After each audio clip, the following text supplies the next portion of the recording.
Madame, Monsieur, bonsoir. Bonsoir Pascal. Bonsoir Sophie. Bienvenue dans votre journal à la une de l'actualité toulousaine de ce lundi 19 mai. Nouveau meurtre à l'arme blanche ce week-end. Après Toulouse, cette fois, l'agression a eu lieu à Senlis. Le procureur de la République a dénoncé une montée de la violence dans notre département. Bien plus joyeux, le printemps des bébés au parc zoologique de Plaisance-du-Touche. Nous ferons leur connaissance dans quelques minutes. À 6 jours du scrutin pour les européennes, nous verrons quel est véritablement l'enjeu de ces élections avec notre invité de ce soir. Il s'agit de Jean-Michel Duconte, politologue. Enfin, le Castres olympique s'est qualifié pour une deuxième finale consécutive de top 14, scène de liesse dans la ville. Le week-end a été festif, on y revient dans quelques instants.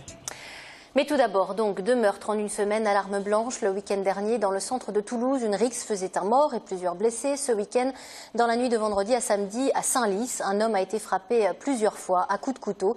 Il a succombé à ses blessures, Pascal. Fête, alcool et couteau, l'addition commence à être lourde. Aujourd'hui, c'est de nouveau la stupeur, l'indignation et de nombreuses interrogations qui dominent. C'était la fête vendredi soir au Millennium à Senlis. Les convives arrosaient la vente de l'établissement. La gérante et son compagnon, sur le point de se marier, sont bien connus dans la commune. De mon point de vue, Christophe, c'était comme on dit une bonne pâte qui aurait pas fait de mal à une mouche. Il a la famille encore à Senlis, c'est une famille du canton, on va dire, qui est là depuis très longtemps. Donc les deux, lui et son frère, font du rugby, font partie de la vie senlisienne en tant que rugbyman. Et Marina, qui était, ça fait plus de 20 ans, oui, les parents sont là avec l'affaire, donc le bar, le Millennium. Et Marina qui a tenu cette affaire pendant les dernières années et qui pensait justement faire un nouveau départ.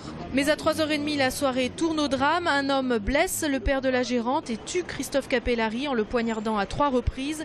Christophe l'aurait empêché de s'emparer d'une bouteille d'alcool. Tout le monde était autour de la victime. Bon, le SAMU qui s'affairait, les pompiers, donc avec des perfusions pour essayer de ranimer la personne. Et puis toutes les personnes qui étaient invitées à cette soirée de fermeture. La gendarmerie a très rapidement mis un périmètre de sécurité pour diligenter une enquête. L'auteur présumé des coups profite de la confusion pour s'enfuir. Arrêté par les gendarmes, il est aujourd'hui incarcéré. Il aurait déjà été condamné pour des affaires de stupéfiants et de violence. 2 autres personnes sont placées sous contrôle judiciaire. À Senlis se pose la question de la sécurité. Moi, je suis arrivée à Senlis il y a à peu près 30 ans. On était 3200 habitants, donc c'était relativement tranquille, c'est vrai. Et je m'aperçois au fur et à mesure que la délinquance, alors peu importe laquelle, mais arrive de plus en plus. On avait pensé à une vidéoprotection au départ.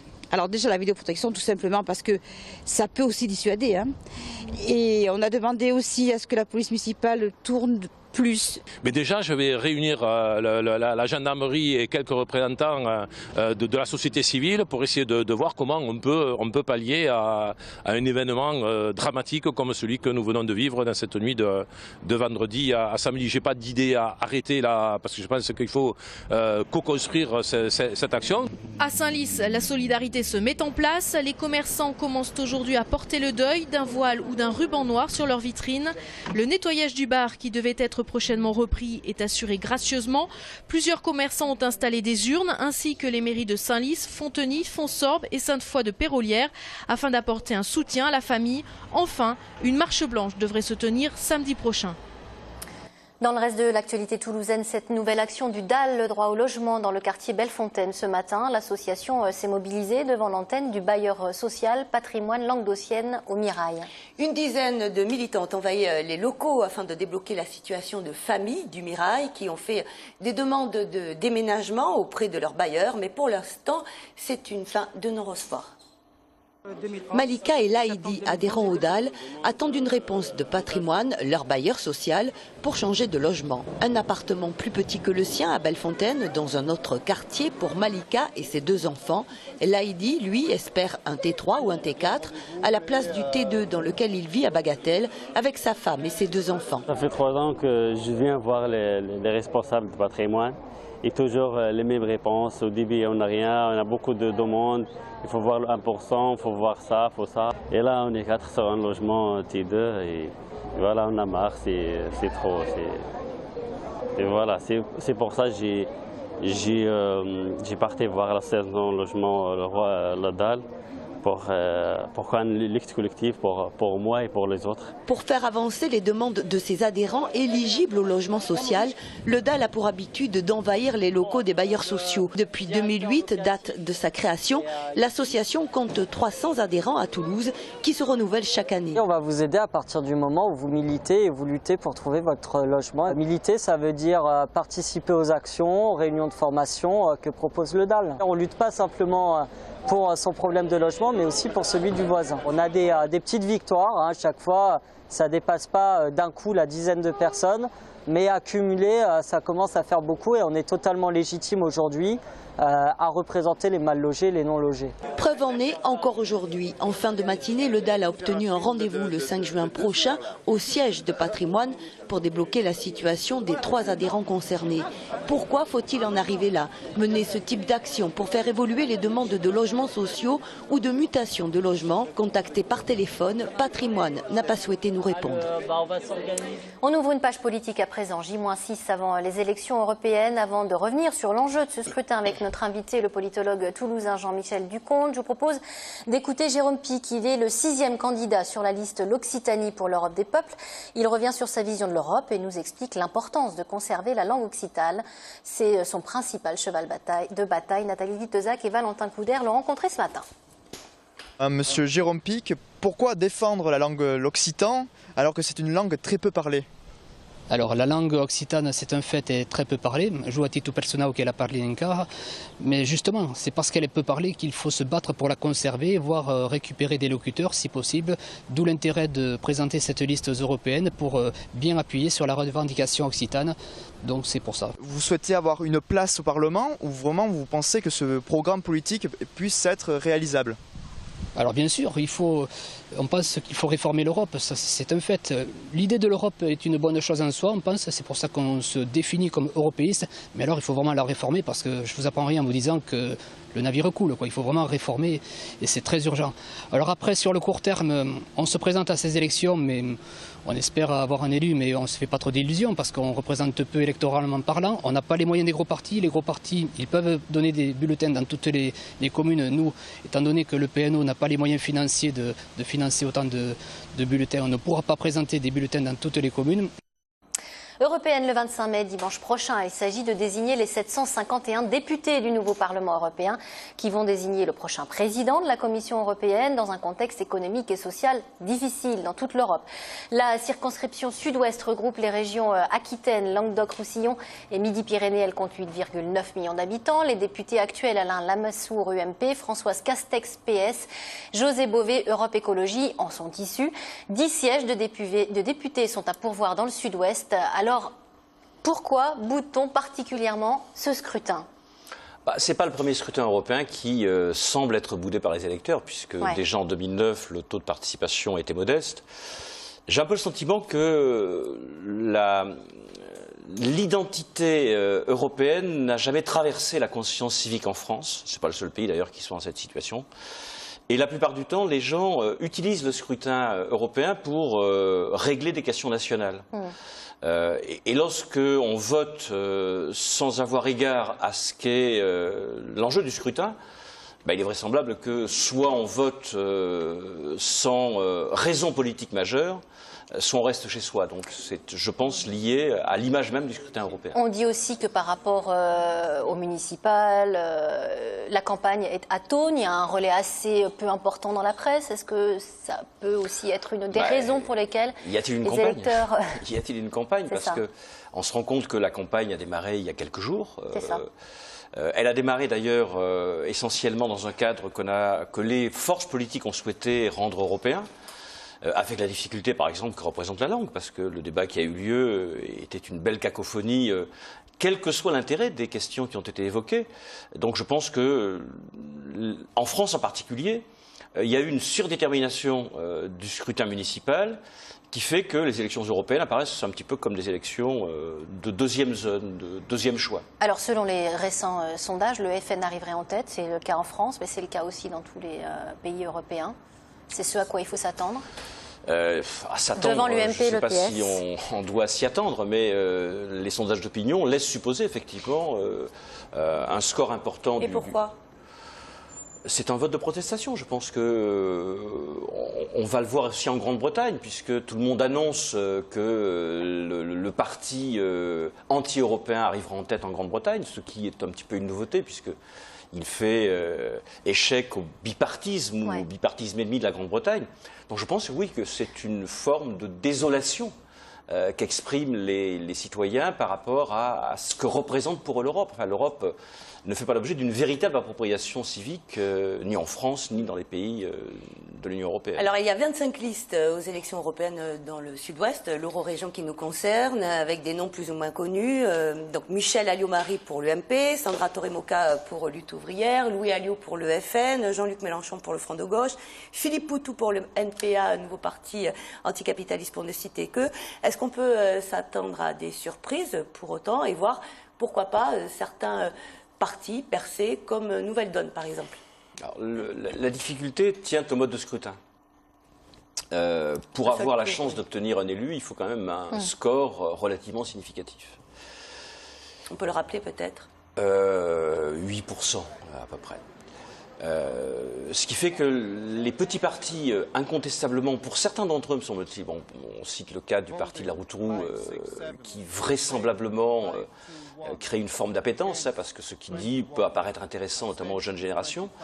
Mais en même temps, ce qui va se produire mécaniquement, c'est que les gens qui vont voter pour lui vont voter un petit peu pour rien, puisqu'il y a peu de chances qu'il y ait un élu.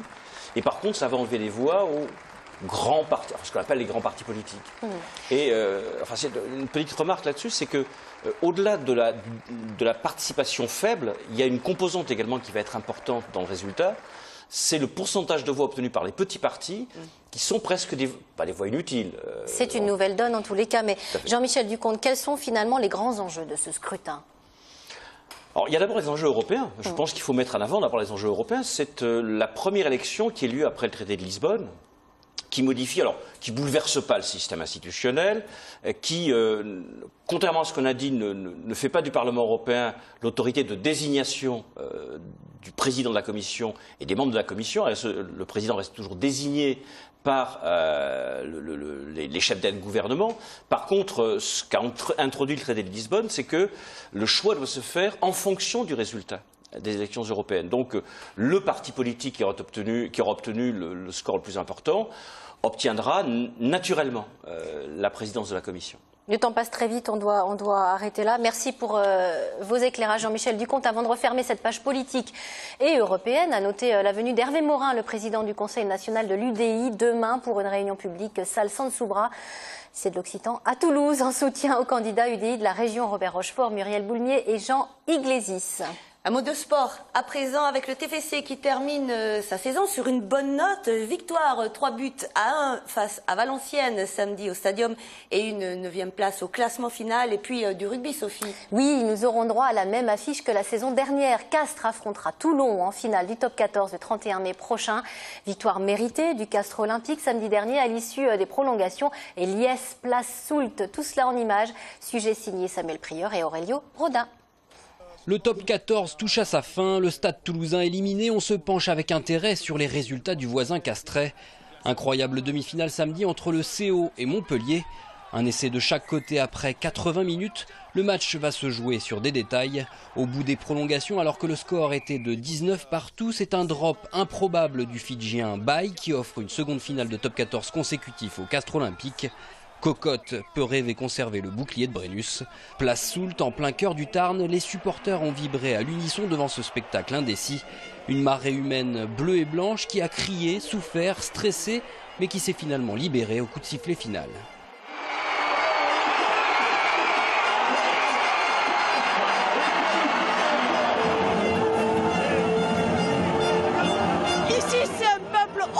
Qui joue pour le rugby et pas pour l'argent. Ça fait que de ce fait, ça force une force mentale. Et on est à Paris, pas pour rien. Et ça fait 2 fois. Voilà, on est en finale, c'est le feu, c'est Castres. Maintenant, les gens, ils vont connaître Castres. Et voilà, c'est le feu, c'est le feu. C'était un match très serré, très compliqué, des prolongations super dures. Des impacts, ils y ont mis du cœur. C'était magique ce qu'on a vécu à la place Soult. Comment dire, c'est magique quoi. Au Castres olympique, qui s'y faute, c'est pique. Il nous a offert un match magnifique. On y croit encore plus pour dans 15 jours. Merci le CO. Ça nous fait une grande joie de pouvoir aller en finale. Et j'espère que nous gagnerons Toulon. On va résister et Toulon, on va les manger une deuxième fois de suite. C'est le feu, c'est le feu. C'est le feu. Le feu sacré, les supporters l'ont, c'est certain. Dans moins de 15 jours, le 31 mai, les Castrais humeront à nouveau le parfum d'une finale au Stade de France. Comme l'année dernière, c'est le rugby club toulonnais qu'il faudra dominer. Pas une mince affaire, mais Rémi Lamra et ses coéquipiers ne sont plus à un exploit près. Une bonne note pour terminer. Après 8 matchs sans victoire, le TFC a retrouvé le sourire et le goût du succès ce week-end à l'occasion de la 38e et dernière journée de Ligue 1 face à Valenciennes. C'est l'attaquant Wissam Ben Yedder qui a crevé l'écran. Auteur d'un triplé, il devient avec 16 buts le deuxième meilleur buteur du championnat derrière l'intouchable Zlatan Ibrahimovic. Un Ben Yedder de gala donc qui fait le point sur la saison écoulée et sur son avenir. Je suis un compétiteur et c'est clair que durant la saison on a eu des coups de moins bien. Là, on a réussi à gagner le match déjà, c'est ce que je voulais avant les vacances, de repartir sur une victoire et en plus j'ai mis un triplé donc j'ai dépassé mon record. Je suis très très content. Déjà j'ai aucun contact, j'ai rien du tout pour être franc et moi je suis à Toulouse pour le moment et on verra ce que demain nous réserve. Donc je ne peux pas savoir, le mercato il est long et à Toulouse, donc moi je ne sais pas du tout. Très complémentaire du Danois Martin Braithwaite, Ben Yedder a confirmé son potentiel. Le potentiel du TFC, lui, est prometteur. Avec plus de régularité, les Violets peuvent espérer mieux que leur 9e place acquise cette saison. Ciel bleu, température clémente, c'est le printemps. Enfin, une saison très attendue chaque année. C'est particulièrement le cas au parc zoologique de Plaisance-du-Touche où cette année encore, de nombreux bébés ont vu le jour, Sophie. Oui, et c'est plutôt réjouissant, d'autant que le zoo de Plaisance-du-Touche s'inscrit dans une démarche de renouvellement des espèces. Nous les avons donc rencontrés, regardez.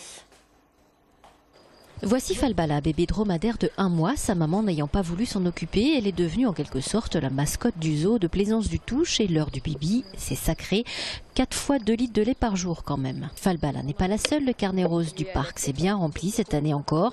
3 babouins de Guinée, un élan du Cap, un Watusi, un cob croissant, un wallaby, un kangourou, un cervicapre, un petit poney ou encore un petit algazelle, une espèce qui a complètement disparu de son milieu d'origine et qui fait donc la fierté du zoo de Plaisance-du-Touche. Oui, ils sont assez à l'aise. D'ailleurs, la preuve, les animaux se reproduisent ici, donc ça montre bien leur bien-être, les bonnes conditions de vie ici et leur bonne humeur. Une vingtaine de naissances cette année, une constante pour le zoo. Non, c'est à peu près pareil, le même nombre de naissances, puis ça va continuer. En effet, il y a d'autres femelles gestantes. On attend donc d'ici quelques mois l'arrivée d'un savicapre, d'un oryx et peut-être, mais là il va falloir être très patient. La gestation dure 2 ans. Un bébé éléphant. N'attendez donc pas trop pour aller admirer tous ces petits. Dans 1 an, il faudra couper le cordon. Les bébés partiront dans d'autres parcs zoologiques pour éviter tout problème de consanguinité. Et oui, c'est triste, mais c'est la vie. Un peu de culture avec le festival de Carcassonne qui se tiendra comme chaque année cet été du 19 juin au 2 août prochain. Fauve, Mike and the Mechanics, Lana Del Rey ou Cat Century sont notamment au programme, Pascal. Pas moins de 120 concerts, dont 80 gratuits. Petit coup d'œil sur la programmation de cette 8e édition avec Marianne Ribaud. Découverte en 2010 grâce à son tube Video Games, la chanteuse américaine de 28 ans, Lana Del Rey, sera une des voix les plus attendues du festival.